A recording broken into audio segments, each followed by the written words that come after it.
आता बघूया टॉप 9 महत्त्वाच्या बातम्या।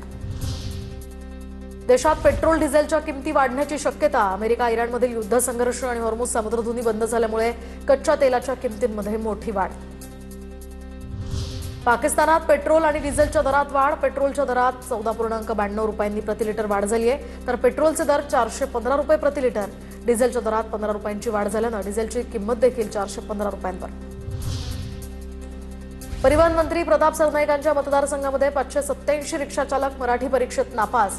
मीरा भाईंदरच्या उपप्रादेशिक परिवहन कार्यालयाने चालकांच्या मराठी भाषेच्या ज्ञानाची चाचपणी केली आहे। रत्नागिरीच्या राजापुरात बॉक्साईट उत्खननाला तीव्र विरोध। विनाशकारी प्रकल्प विरोधी संघर्ष समितीचा आक्रमक पवित्रा। 26 मे रोजी होणारी जनसुनावणी रद्द करण्याचीही मागणी, अन्यथा जनसुनावणी उधळण्याचा ग्रामस्थांचा इशारा।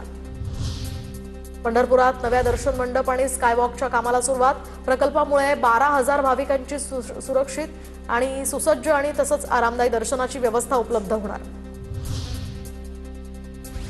5 वेळा वाहतुकीचा नियम मोडल्यास लायसन्स रद्द होणार। 1 वर्षात 5 वेळा नियम मोडल्यास ही कारवाई। आरटीओकडून लायसन्स आणि वाहन नोंदणी कायमस्वरूपी रद्द होणार। पुणे विद्यापीठाने शिक्षक भरतीचा आकडा न गाठणाऱ्या विद्यालयांना आता इशारा दिलाय। निकष पूर्ण न करणाऱ्या कॉलेजेसची प्रथम वर्ष प्रवेश प्रक्रिया यंदा रोखली जाणार। या नियमावलीमुळे शिक्षण क्षेत्रात मोठी खळबळ। माहिती भरण्यासाठी विद्यापीठाने 18 मे पर्यंतची मुदतवाढ दिली आहे। 11वीचे वर्ग 1 जुलैपासून सुरू होणार। 11वी प्रवेशासाठी केंद्रीय ऑनलाईन प्रवेश प्रक्रिया वेगाने सुरू। विद्यार्थ्यांना सुरुवातीच्या फेऱ्यांमध्ये प्रवेश मिळत नसल्याने अतिरिक्त फेऱ्या तर विद्यार्थ्यांचं शैक्षणिक नुकसान टाळण्यासाठी ही प्रक्रिया राबवली जाते। सध्या अवकाळी पाऊस तर कुठे तापमान वाढ आणि अशा अनेक कारणांमुळे शेतकरी आर्थिक संकटात सापडलाय। पाहूयात त्याच संदर्भातल्या टॉप 9 बातम्या। बीडच्या नेकनूरमध्ये अनेक शेतकऱ्यांच्या कांद्याला 1 रुपयाचा दर तर एकेरी 50,000 रुपयांचा खर्च झाला। मात्र कांदे विकल्यानंतर केवळ 3,500 रुपये आल्याचा हा प्रकार। सरकारने निर्यात चालू करून हमी भाव द्यावा अशी शेतकऱ्यांची मागणी।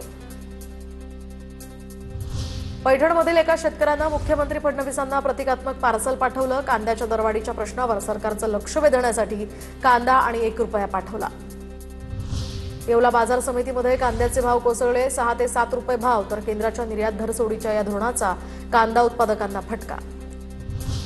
हिंगोलीमध्ये अवकाळी पावसामुळे भाजीपाला शेतीचं मोठं नुकसान। पावसामुळे दोडक्यासारख्या पिकांवर विविध रोगांचा प्रादुर्भाव वाढला। महागड्या कीटकनाशकांचा वापर करून सुद्धा रोग आटोक्यात येत नसल्याने बळीराजा हतबल। शेतकरी सध्या मोठ्या आर्थिक संकटात। गोंदिया जिल्ह्यामध्ये अवकाळी पाऊस आणि गारपिटीने मोठं नुकसान। शेतकऱ्यांच्या तोंडचा घास घेरावला गेलाय। लवकरात लवकर आता पंचनामे करून मदत द्यावी अशी शेतकऱ्यांची मागणी।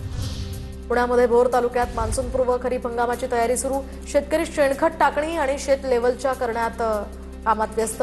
दरम्यान सेंद्रिय शेतीला प्राधान्य देत बैलगाडीतनं शेणखत शेतात पोहोचवण्याचं काम सुरू। वाशिम जिल्ह्यामध्ये अतिवृष्टीमुळे पिकांचं मोठं नुकसान। हेक्टरी 17,500 रुपयांचा मोबदला देण्याचे फडणवीसांचे निर्देश।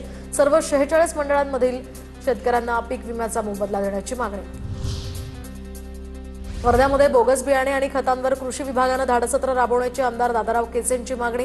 शेतकऱ्यांना दर्जेदार बियाणे मिळावीत तसंच गरजेनुसार सौर किंवा विद्युत पंप उपलब्ध करून देण्याची केसे यांची ही मागणी। रत्नागिरीच्या लांजा तालुक्यामधल्या झापडे गावाला वादळाचा फटका। शेतकऱ्यानं 11 एकरमध्ये लावलेली पपईची बाग जमीनदोस्त। शेतकऱ्याचं लाखोंचं नुकसान। आता बघूया तापमान वाढ आणि पाणी टंचाई संदर्भातल्या टॉप 9 बातम्या। नंदुरबार जिल्ह्यामध्ये तापमानाचा पारा 44°C यंदाच्या उन्हाळ्यातील हे सर्वाधिक तापमान असल्याची नोंद। नागरिकांनी विनाकारण घराबाहेर पडू नये असं प्रशासनाचं आवाहन। गडचिरोलीतील तापमानातही वाढ। गडचिरोलीमध्ये सध्या तापमान 42°वर तर तापमानात वाढ होत असल्यामुळे नागरिकांना घरातच राहण्याचं आवाहन। जळगावच्या तापमानामध्ये पुन्हा 3°नी वाढ। तापमानाचा पारा 43°वर पोहोचला। तापमानाचा पारा वाढल्यामुळे नागरिक हैराण। नाशिकमध्ये तापमानाचा पारा पुन्हा 40शी पार। शहर आणि परिसरात पुन्हा एकदा कमाल तापमानाची उसळी तर पुढील 2 ते 3 दिवस उन्हाच्या तीव्रतेचा सामना करावा लागणार। नागपुरात वाढत्या तापमानामुळे विजेच्या मागणीत वाढ। विजेची मागणी 871 मेगावॅटवर पोहोचली आहे। मागील वर्षी हीच मागणी एप्रिल महिन्यात 800 मेगावॅट नोंदवली गेली होती। विजेची मागणी वाढली असली तरी लोडशेडिंग होणार नसल्याचं महावितरणकडून स्पष्ट। धाराशिवच्या येरमाळा वनपरिक्षेत्रामध्ये वन्य प्राण्यांची पाण्यासाठी वणवण। पारा 40°च्या पार गेलाय। 600 एकर परिसरातील सर्व पाणवठे कोरडे ठाक पडलेत। वन विभागाच्या हलगर्जीपणामुळे पशुपक्ष्यांचे पाण्याविना हाल। वाशिम जिल्ह्यातील 33 गावांमध्ये पाणी टंचाई, 29 विहिरी आणि 6 खासगी बोरवेलचं अधिग्रहण, तर मंगरुळपीर या तालुक्यामध्ये सर्वाधिक 10 गावांमध्ये पाणी टंचाई. नंदुरबार शहरात आजपासून 2 दिवस आड पाणी पुरवठा होणार. पाणी कपातीमुळे शहरवासियांना पाणी टंचाईच्या समस्येला सामोरं जावं लागणार. विरचक धरणामध्ये केवळ 60% पाणीसाठा शिल्लक असल्यानं पाणी कपातीचा हा निर्णय. रायगडच्या महाड तालुक्यातल्या 20 गावं आणि 30 वाड्यांमध्ये भीषण पाणी टंचाई, तर 8 दिवसांपासून पाणी पुरवठा ठप्प. महाड तालुक्यातील नागरिकांची पाण्यासाठी वणवण सुरू. तातडीनं उपाययोजना करण्याचीही नागरिकांची मागणी.